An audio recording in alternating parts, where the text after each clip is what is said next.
నమస్కారం. హైదరాబాద్లో ప్రతిష్టాత్మకంగా ప్రపంచంలో పేరెన్నికగన్న ఈ ఫార్ములా ఈ కార్ రేసును 11 ఫిబ్రవరి హైదరాబాద్ నెక్లెస్ రోడ్ సాక్షిగా జరిగింది. అత్యంత ప్రతిష్టాత్మకంగా, అత్యంత వైభవోపేతంగా, అత్యంత ఉల్లాసంగా ఈ రేస్ జరిగింది. కార్లు 11 టీములు, మహీంద్రా అండ్ టీంతో సహా, ఇండియన్ టీంతో సహా ప్రపంచవ్యాప్తంగా వచ్చిన కార్ రేసర్లు వీటితో సందడిగా సాగింది. పెద్ద ఎత్తున ఒక పండుగ వాతావరణం నెలకొంది. ట్యాంక్ బండ్ పరిసర ప్రాంతాలు పెద్ద ఎత్తున జన సమీకరణ జరిగింది. జనం పెద్ద ఎత్తున ఇవి చూడడానికి వచ్చారు. అందులో ఫ్రీ పాస్ నుంచి మొదలుకొని ₹1,00,000 టికెట్ వరకు ఉండడం ఆశ్చర్యకరం. ఆ రకంగా సెలబ్రిటీలు కూడా మనకు సచిన్ టెండూల్కర్ నుంచి మొదలుకొని క్రీడా రంగంలో ఉన్న చాలామంది ప్రముఖులు, సినిమా రంగంలో ఉన్న చాలామంది ప్రముఖులు, మన స్టార్ హీరోలు, అట్లాగే రాజకీయ నాయకుల భార్యలు, లేకపోతే వారి కూతుళ్ళు, వారి కోడళ్ళు, ఇట్లా చాలామంది వచ్చారు. ఏ రకంగా చూసినా ఇది దేశంలోనే మనకు మొట్టమొదటి ఈ కార్ రేసు.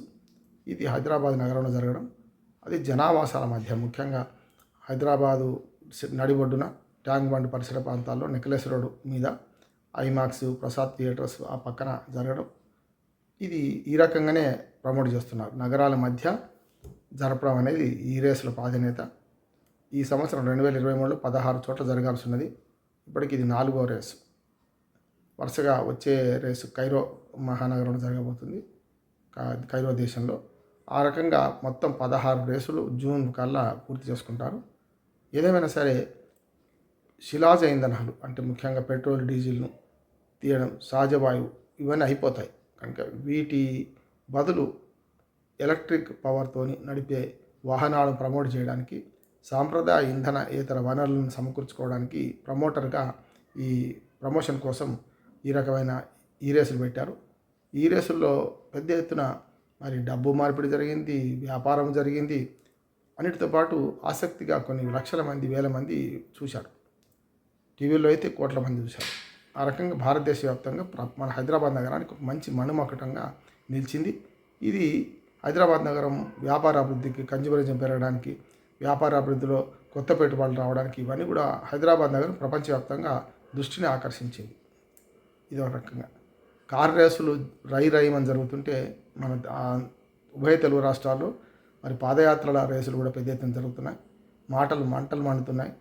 మాటల్లో మంటలు, పెద్ద ఎత్తున వ్యక్తిత్వ హననాలు, వ్యక్తిగత విమర్శలు చేసుకుంటున్నారు. ఆ రకంగా ఇవాళ ఒక మోటి సామెత చెప్పాలంటే కై అంటే కుక్కలే మరుగుతాయి. ఆ రకంగా రాజకీయ నాయకులు ఒకరి మీద ఒకరు మాట్లాడుకుంటున్నారు. కూల్చివేతలు, పేల్చివేతలు అన్నీ వస్తున్నాయి ఇందులో. అట్లాగే వ్యక్తిగతంగా పరుష పదార్థాలను తిట్టుకోవడం కూడా జరుగుతున్నది. ముఖ్యమంత్రిని పట్టుకొని రేయ్ జగన్మోహన్ రెడ్డి అని లోకేష్ అనడం, లోకేష్ని పట్టుకొని రకరకాలుగా మరి వ్యక్తిత్వ హననాలు చేసుకుంటూ మంత్రులు, వైసీపీ మంత్రులు తిట్టడం, ఇక్కడ బండి సంజయ్, రేవంత్ వాళ్ళ పరిభాష, ఇంక్లూడింగ్ ముఖ్యమంత్రి కేసీఆర్ గారి పరిభాష, ఇవన్నీ చూస్తే మొత్తం మీద రాజకీయాల్లో పార్లమెంటరీ సాంప్రదాయానికి స్వస్తి పలికి ఏది పడితే అది మాట్లాడుకోవడానికి సైగలతో సహా, దుర్మార్గమైన పిచ్చి బూత్ సైగలతో సహా ఈ మీటింగులు జరుగుతున్నాయి. పాదయాత్రల్లో నోటికి ఏదొస్తే అది మాట్లాడుకుంటున్నారు. రాజకీయ విమర్శలు సిద్ధాంతపరంగా, విధానాల పరంగా ఉండాలి తప్ప ఇవన్నీ లేవు. అందుకనే మనకు కార్ రేసులు అయిపోతుంటే అంతే పెద్ద ఎత్తున మరి ఈ రాజకీయాలు కూడా కై అని మొత్తుకుంటున్నాయి. ఈ రకంగా ఇవాళ వ్యక్తిత్వ హననాలు, వ్యక్తిగత విమర్శలతో పాటు సభ్య సమాజం అంగీకరించని పరిభాషను, వాడుక భాష అని పేరు మీద వాడుతున్నారు. ఇది సరైనది కాదు. ఏదేమైనా సరే పార్లమెంటు, అసెంబ్లీ సాక్షులుగా కూడా వ్యక్తిగతంగా రాహుల్ గాంధీని రాహుల్ గాంధీని విమర్శించిన వాళ్ళ మోడీని విమర్శించినందుకు రాహుల్ గాంధీ మీద కేసు పెడతామని హెచ్చరిస్తున్నా, అట్లాగే మోడీ లేని సభలో మోడీ గురించి ప్రస్తావిస్తూ మొత్తం అసెంబ్లీని మొత్తం అంతా మోడీ వ్యతిరేకమైన మంత్రి చెప్పడం చేయడం అని చూసాం మనం. కనుక ఇదంతా చూస్తుంటే మనకి ఏమనిపిస్తుందంటే ఇది సరైనది కాదు అని అందరికీ తెలుస్తుంది, కానీ మాట్లాడే వాళ్లకు తెలవడం లేదు. అందుకనే గొడవలకి సిగ్గుండదు, కోసేవాడికి సిగ్గుండాలి అనే ఒక సామెతను అనుసరిస్తూ మరి వాళ్ళ ఇప్పటికైనా సరే ఎన్నికల దగ్గరకు వస్తున్న సందర్భంలో ఈ పరుషమైన పదజాలం పక్కన పెట్టి ప్రజల మనసును చూరగొనడానికి పాజిటివ్ రాజకీయాలు చేస్తే బాగుంటుంది. క్రీడల్లో అది కారు క్రీడ కావచ్చు, క్రికెట్ కావచ్చు, ఏదైనా సరే స్పోర్టివ్ స్ఫూర్తిని ఎట్లా తీసుకుంటారో అట్లాగే రాజకీయాల్లో కూడా స్ఫూర్తిని తీసుకోవాలి.